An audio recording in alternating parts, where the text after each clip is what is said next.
뇌졸중이 생기기 전에 두통이나 어지럼증, 입꼬리가 뭐 어쩌다, 손발이 저리다 전부 다 뇌졸중 전조 증상이 아니에요. 신호가 없다고 생각하셔야 되고요. 유일하게 한 가지 알 수 있는 건 의사인 저도 뇌졸중에 대해서 두려워요. 그러니까 안 생기게 만들려고 제가 알고 있는 지식을 총동원해가지고 안 생기게 만드는 거죠. 요 내용 정도를 이해하시면 뇌졸중을 두려워하는 게 말이 안 된다. 정말 간단한데요. 매일같이 할 필요도 없습니다. 딱 두 가지라고 말씀드릴 수 있어요. 가장 피크를 치는 평균 연령대를 말씀드리면 심근경색은 우리나라에서 50대, 뇌졸중은 70대입니다. 그러면 엄청 나이 들어 생긴 애라고 생각하실 텐데 우리나라가 고령화돼서 노인 인구가 많기 때문에 그 나이 때 많다는 거지 다른 연령대 안 생긴다는 얘기가 아니고 그 전에도 굉장히들 많이 생기시는데 조금 예전하고 다른 건 젊은 뇌졸중 환자가 많이 늘었습니다. 과거에는 젊은 뇌졸중 환자가 생기면 희귀질환자였어요. 모야모야 병이라든지 혈관 박리라든지 그랬는데 요즘은 아주 전형적인 동맥경화성 뇌졸중을 30대에 생기시는 분들이 있어요. 그분들은 실제로 보면 몸도 굉장히 비만이 심하고 고혈압, 당뇨, 고지혈증 전혀 신경도 안 쓰고 담배 많이 피시고 술도 그냥 그러니까 자기 생활이 전혀 절제되지 않고 5년, 10년을 그렇게 열심히 하시면 20대, 30대도 생긴다는 거죠. 놀랍게도. 그러신 분들을 드물지 않게 봅니다. 그래서 이거는 어차피 내가 막 살아도 어차피 노인 때 생기는 거니까 그때 하면 돼가 아니고 그때 생기시는 분들은 과거를 되돌이킬 수가 없어요. 30, 40대에 자기 몸을 정상 체중을 유지하기 위해 노력을 하셔라. 그리고 아주 간단한 의학적 행동을 해라. 그거를 30, 40대 해놓으시면 나중에 똥오줌을 격제치라고 그러시지 않으실 거라 생각합니다. 젊은 나이 뇌졸중의 큰 원인 중에 하나를 차지하는 게 혈관 박리라는 게 있어요. 박리라는 게 뭐냐면 혈관을 고무 호스라고 생각을 해보세요. 교통사고 나면 이게 혈관이 파열될 수 있겠지만 그 정도 손상이 아니라면 혈관이 고개를 돌리면 혈관도 같이 구부러지겠죠. 그런데 이 혈관이 딱딱하신 분이야. 칼슘이 좀 껴서 나이가 들어가지고 구부렸더니 이걸 못 따라가겠대 혈관이. 그럼 혈관벽이 한쪽이 탁 하고 찢어질 수 있어요. 안쪽이 쭉 혈관 결을 따라서 이렇게 찢어질 수가 있습니다. 그럼 이 혈관벽 안쪽이 이게 너덜너덜해질 수가 있겠죠. 혈액이 잘 못 지나갈 거 아니에요. 그래서 생기는 뇌경색을 혈관 박리 때문에 생긴 뇌경색이라고 하는데 지금 제가 이 혈관 박리가 생기는 원리를 어떻게 말씀드렸냐면 이 혈관이 움직이는 운동 범위를 넘어서서 움직일 때 우리나라에서는 관절을 좀 과도하게 꺾는 운동들 요가나 과도한 스트레칭, 필라테스 적어도 한 40대 넘어가신 분들이 목 부위에 관련된 운동이 굉장히 과도할 때 혈관이 파열이 돼서 생길 수가 있어요. 그래서 예전에 카이로프락틱 목 마사지도 유발할 수 있다고 했던 거죠. 근데 이게 전부 다 일으킨다고 얘기할 수는 없고 요가나 필라테스를 하지 말라고 얘기하는 것도 아니고 본인의 운동 범위, 운동 수준 그런 걸 잘 생각해서 하시는 게 좋을 것 같습니다. 본인의 혈관의 관절과 연골과 근육은 다 되는데 혈관이 안 된다는 사실을 본인이 알 방법이 없잖아요. 그러니까 이제 관절 운동 범위를 과도하게 꺾거나 그걸 많이 하시는 거는 혈관에 무리가 될 수 있다. 무조건 금연이죠. 걱정을 하시는 게 미세먼지를 걱정을 하시고 막 그러는데 흡연자는 그런 말씀을 하시면 안 됩니다. 흡연으로 들어오는 어마어마한 걸 스스로 이렇게 하시는 거거든요. 본인은 아주 그냥 미세먼지가 가득 찬 케이지 안에 사는 사람이라고 생각할 정도로 엄청나게 나쁜 환경오염을 스스로 만드시는 거라서 흡연은 암이나 뇌졸중, 심근경색 모든 면에서 다 아주 압도적으로 잘 일으키는 질환이기 때문에 하시면 안 되고 음주를 하시는 거는 기호식품으로 해서 조금만 하신다면 건강에 감당할 정도는 되기 때문에 하시는 게 건강에 도움까지는 아니지만 큰 영향을 주지는 않을 수 있습니다. 하지만 그것도 이제 어느 정도가 넘어가게 되면 간에는 치명적이고 뇌 신경 자체 세포도 많이 죽이기 때문에 치매나 여러 가지 퇴행성 질환의 원인이 됩니다. 기본적으로 신호가 없다고 생각하셔야 되고요. 왜냐하면 우리 몸이 그런 사건을 저지르겠다고 마치 우리 몸을 의윤화해서 알려준다고 생각하시는 게 비과학적입니다. 무슨 말이냐면 뇌졸중 생기기 전에 안 좋은 기운을 이렇게 내는 경우는 없다고 보셔야 되고 뇌졸중이 생기기 전에 본인의 몸이 컨디션이 너무 안 좋아서 발생할 수 있기 때문에 안 좋은 컨디션이 뇌졸중을 일으킬 수는 있어요. 유일하게 한 가지 알 수 있는 건 전조 증상이 생기시는 분들이 있습니다. 다 생기는 게 아니고 일부만 생기는데 두통이나 어지럼증, 입꼬리가 뭐 어쩌다, 손발이 저리다가 아니고요. 일반적으로 알고 있는 전조 증상은 다 틀렸고 전조 증상은 뇌졸중 증상이 생기는 걸 말해요. 반신불수가 생겼는데 그게 풀렸으면 전조 증상이에요. 뇌졸중이 생겼는데 혈관이 막혔다가 풀려요. 재수가 좋아서. 그러면 갑자기 정상이 돼요. 그게 한 5분, 10분 만에. 그러면 뇌졸중 증상이 생겼다 없어졌기 때문에 이걸 전조 증상이라고 하고 이 환자는 40% 이상 48시간 이내에 뇌졸중이 재발해버리거든요. 병원에 와서 재발하지 않도록 반드시 치료를 받아야 됩니다. 이것만 의미가 있어요. 나머지는 아무 의미가 없습니다. 패스트는 당연히 맞는 얘기죠. 그러니까 패스트가 설명하는 건 뭐냐면 미국에서 하는 캠페인인데 F, 페이스, 얼굴 S, 스피치, 말하는 게 어둔해지거나 말을 못하거나, A, 암, 팔다리 힘이 빠지는 거, T, 시간이 없다 라는 뜻이거든요. 그러니까 패스트를 얘기한 건 뇌졸중 캠페인이긴 합니다. 그런데 그 증상이 생겼다 없어지면 그게 전조 증상이에요. 이걸 우리가 의학적으로는 일과성 허혈성 발작이라고 합니다. 그래서 다른 증상은 전부 다 뇌졸중 전조 증상이 아니에요. 일반인들이 뭘 생각하시냐면 지진이 생기기 전에 새들이 뭐 이렇게 날아다니고 구름이 이상하고, 지진은 아니지만 지진이 일으킬지 모르는 굉장히 안 좋은 전조를 전조 증상에 생각하잖아요. 뇌졸중 그냥 뇌졸중 증상이에요. 귀에 이명이 생긴다, 그럼 이명이 생긴 뇌졸중 환자인 거예요. 그런 뇌졸중도 있어요. 드물지만 이명이 생겼는데 나중에 팔다리 마비가 오거나 뇌졸중이 생기는 건 아니라고 생각하셔야 된다는 거지. 전조 증상으로 알려진 것 중에 한쪽 눈이 완전히 안 보이는 전조 증상이 있습니다. 이 혈전이 눈의 중심 동맥에 가서 막혔다가 풀린 분이에요. 그런데 눈이 안 풀릴 수도 있잖아요. 눈이 완전히 멀어버린 사람들이 많아요. 눈이 완전히 멀어버린 뇌졸중이 눈만 오시는 분도 있어요. 그래서 눈이 왔다 풀렸으면 그분도 빨리 치료받아야 되는 게 언제 또 날아갈지 모르거든요. 왜냐면 눈은 다른 데에 비해서 제일 못 살립니다. 재활도 안 되고 포기해야 되거든요, 나중에. 그 다음에 후두엽에 여기 시각 중추가 있거든요. 이쪽에 생긴 뇌졸중은 양쪽 눈에 한쪽이 흐려 보이게 돼요. 양눈 다 왼쪽만 안 보여요. 이걸 시야장애라고 하는데, 그랬다 풀리면 시야장애로 뇌졸중이 오실 뿐인 거지. 제가 전조 증상을 얘기하면서 뇌졸중 증상에 대해 말씀드렸는데, 뇌졸중 증상을 다 알려드릴 수가 없다고 얘기한 이유가 우리 몸의 모든 걸 관장하기 때문에 모든 증상이 올 수 있어요. 사실은 아주 희귀하게 별게 다 올 수도 있어요. 그런데 제가 흔한 것만 일단 패스트로 페이스, 암, 스피치만 말씀을 드린 거죠. 뇌출혈은 뇌가 한정된 공간에 있는데 혈액이 들어와서 그 공간을 차지하면서 압력이 높아지기 때문에 뇌출혈은 대부분 두통이 있고요. 뇌경색은 두통이 없는 경우가 대부분입니다. 갑자기 그냥 이렇게 증상만 생겨요. 착각하면 안 되는 건 일반적으로 평상시에 느끼는 만성 두통, 지끈거린다, 심했다, 줄었다 한다. 그중에 두통이 고질적이고 문제가 되시는 편두통 환자들도 있긴 한데, 그런 두통과 뇌졸중은 연관되지 않는다고 보시면 됩니다. 일반적인 만성 두통은 뇌졸중 증상이 아니고, 평상시에 두통이 있던 없던 갑작스럽게 엄청나게 심한 두통이 꽝 하고 생겼다든지, 처음에 두통이 생겼는데 점점 심해져서 견딜 수가 없다든지, 일상적이지 않은 두통이 갑자기 생겼으면 그 뇌졸중 증상일 가능성이 있습니다. 지주막하 출혈 같은 경우는 이제 동맥류라고 해서 큰 혈관이 풍선처럼 부풀어다 빵 터지는 거기 때문에 사망률이 50% 되거든요. 그래서 이제 그런 두통은 본인은 정말 착각합니다. 나를 분명히 망치로 뒤에서 누군가 때렸다, 꽝 하고 난 분명히 맞았다고 착각하시는 분도 많고, 두통이 생기면서 정신을 잃는 분도 많으세요. 태어나서 경험해보지 못한 두통을 느끼게 돼요. 내 몸은 내가 안다 라는 거짓말을 믿지 말라고 했거든요. 자기 자신은 자기 몸을 절대 알 수가 없습니다. 아픈 것만 알아요. 그게 무슨 말이냐면, 우리가 느끼는 증상은 이 피부와 점막에서 느끼는 통증으로만 돼 있습니다. 그 외에 내부 장기의 문제는 우리가 거기에 페인 센서라고 하는 경보 장치가 발전이 안 돼 있어요. 그래서 몸에서 벌어지는 은밀한 만성적인 변화는 아무것도 못 느껴요. 1단계에 해당되는 고혈압, 당뇨, 고지혈증 아무 증상이 없다고 했고, 심지어 2단계에 해당되는 동맥경화가 무럭무럭 자라고 있어도 이걸 우리 몸은 이상이라고 생각하지 않아서 통증을 전혀 주지 않습니다. 아무것도 못 느껴요. 그래서 그럼 언제 느끼냐? 뇌졸중이 생겨서 뇌세포가 죽어버렸을 때 그 뇌세포가 기능을 못하기 때문에 그때 느껴요. 뇌졸중이 발생할 때 그때 본인의 고혈압이 있었네, 당뇨가 있었네, 고지혈증이 있었네, 이렇게 진단하시는 분들이 지금도 부지기수인데 50, 60 될 때까지도 자기 몸에 너무 기본적인 것들을 계속 신경 쓰지 않든지, 아니면 의사가 얘기했어도 계속 거부했든지 하시는 분들입니다. 그래서 그 전에 자기의 평상시의 컨디션으로 알 방법이 없다는 걸 굉장히 중요하게 하셔야 돼요.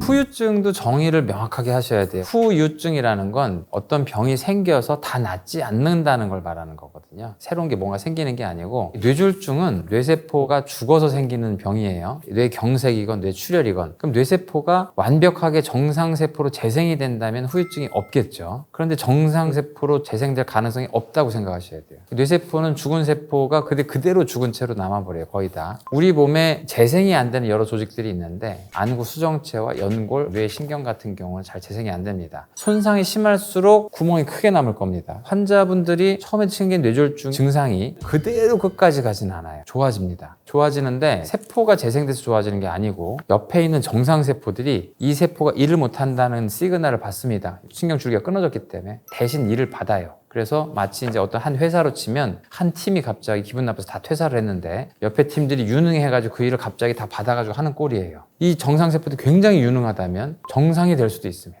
근데 너무 많이 죽었어요. 도저히 복구할 수가 없어요. 옆에 세포들도 그렇게 유능하지 않아요. 그러면 어느 정도 회복되다 말거든요. 회복되는 기간이 보통은 3에서 한 6개월 정도까지 꾸준히 좋아지는데 그 이후로는 잘 좋아지지 않아요. 그래서 좋아지다 말고 남은 뇌졸중 증상을 후유증이라고 합니다. 그래서 6개월에서 12개월 정도 지난 다음에 본인이 어느 정도 다리를 절뚝거린다, 평생 남는 겁니다. 좋아지다 남은 증상이에요. 그래서 뇌졸중 환자들이 처음에 발생해도 경미하게 생겼으면 거의 좋아지지만 심하게 생길수록 후유증이 남을 수밖에 없어요. 그럼 이제 얼마나 남냐? 뇌졸중이 생긴 사람 중에 25% 정도는 완전히 좋아집니다. 본인도 못 느낄 정도로. 그다음 25%는 본인은 증상을 약간 느끼지만 다른 사람들이 알아채지 못해요. 그래서 이 절반은 본인이 얘기하지만 뇌졸중 환자라는 걸 모릅니다. 그다음 또 25%는 증상이 있어서 환자분이 여러 가지 증상 장애 때문에 다른 사람들이 알게 돼요. 마지막 25%는 환자분이 휠체어를 타거나 일상생활을 못할 정도로 심각하거나 죽거나 하는 사람들이에요. 어떻게 좋게 얘기하면 뇌졸중 환자의 절반은 정상이 되는구나.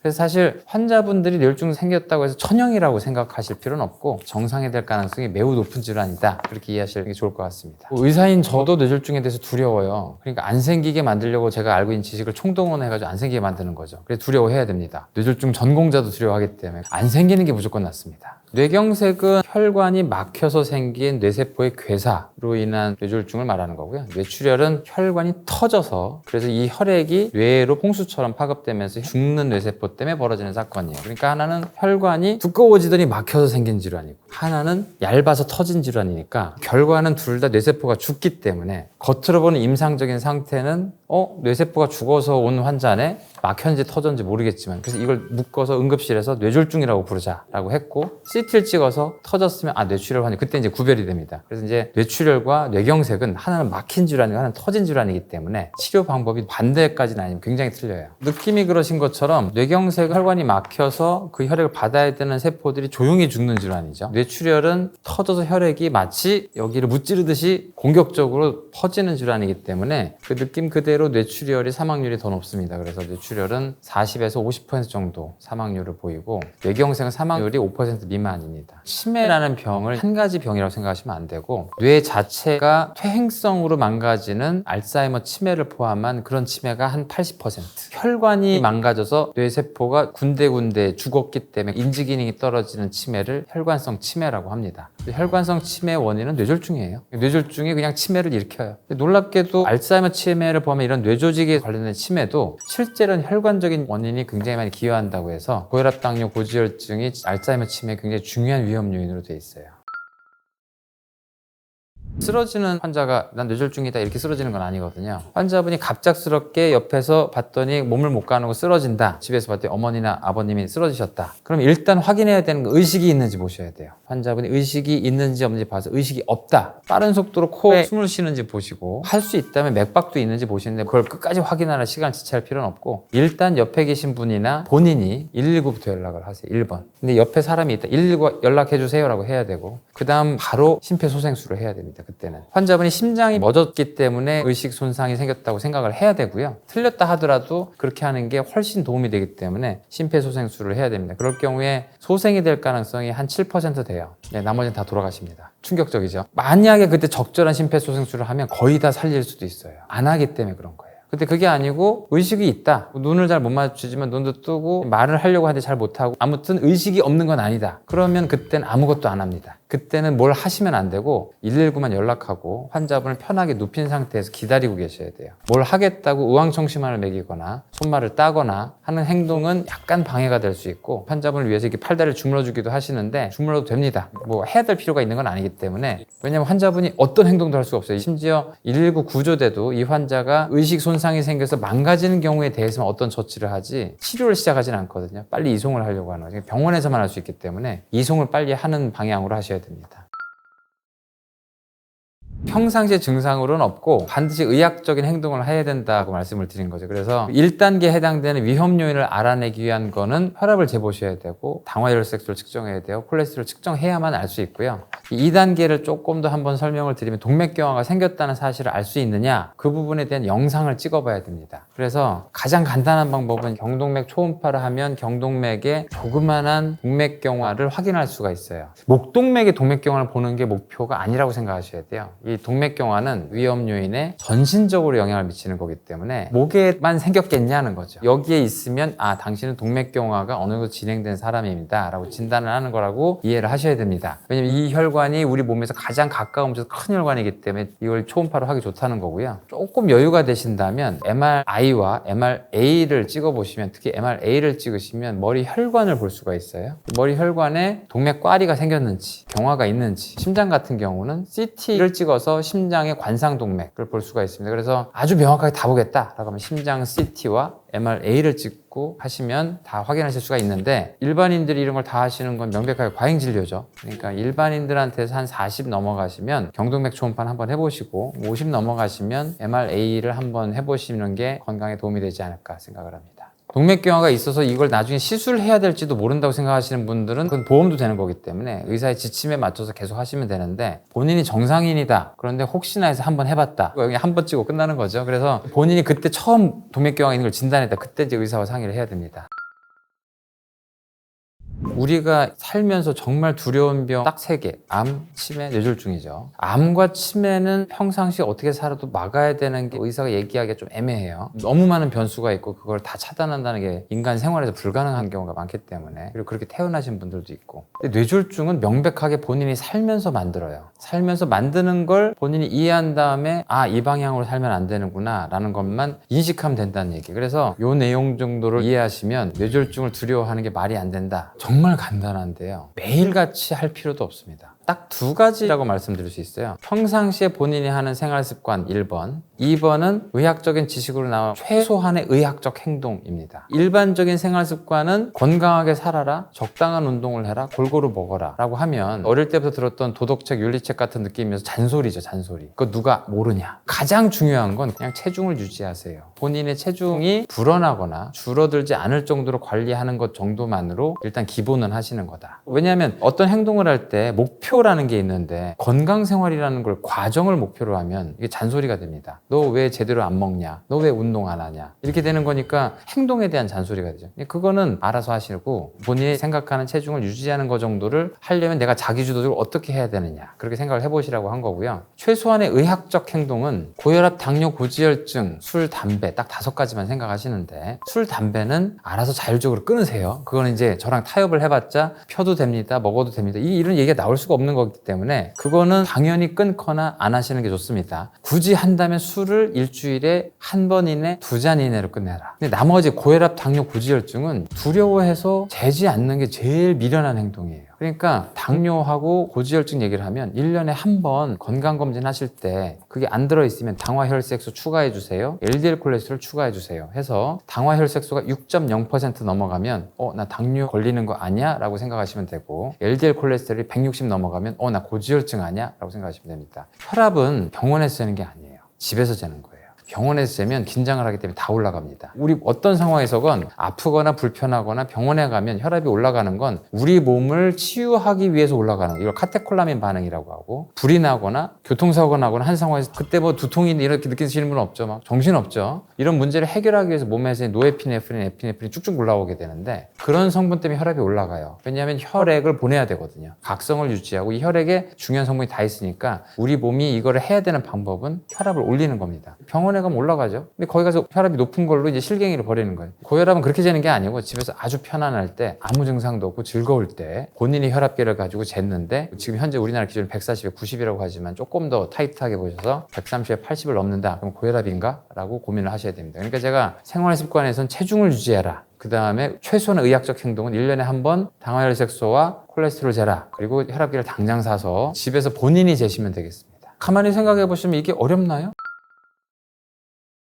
뇌졸중이 3단계이신 분들을 따로 놓고 얘기하는 이유가, 이분의 여생 동안에 1번 이상 다시 재발할 가능성은 절반을 넘습니다. 왜 그러냐면 이미 뇌경색이 생길 정도로 뇌혈관에 동맥경화가 많다는 얘기이기 때문에, 이 혈관만 문제가 아니라 딴 혈관 또 문제 생기고 또 터지고 이럴 수 있단 말이에요. 그래서 뇌졸중이 생기신 분들은 그 다음부터는 환자분의 정상생활이나 이게 목표가 아니고 재발 방지를 위해서 최선을 다하게 됩니다. 약을 이제 때려 붓게 되죠. 그때는 뭐 스타틴 안 좋아요 이런 말을 듣지도 않습니다. 근데 환자분들이 그 얘기한 것처럼 스타틴 포비아 잘못 생각하셔가지고 환자인데도 불구하고 스타틴을 안 먹게 돼 이러신 분들도 있으세요. 제정신이 아니죠. 근데 이게 참 문제라는 거예요. 그러니까 이제 전문의약품인데 이걸 유튜브에서 다뤄서 제대로 알려줘야 되는데 잘못된 지식을 알려주면서 환자들이 약을 공포스러워 하게 된 상황은 굉장히 안 좋다. 계속 약을 안 드시는데 와서 계속 싸우시는 분들도 있어요. 재밌는 분들 많은데. 아무튼 그래서 이미 뇌졸중 환자가 되신 상황에서는 전적으로 의사를 믿고 약을 잘 처방받으시면서 지내시지 않으면 정말 말년에 아주 크게 고생하시게 됩니다.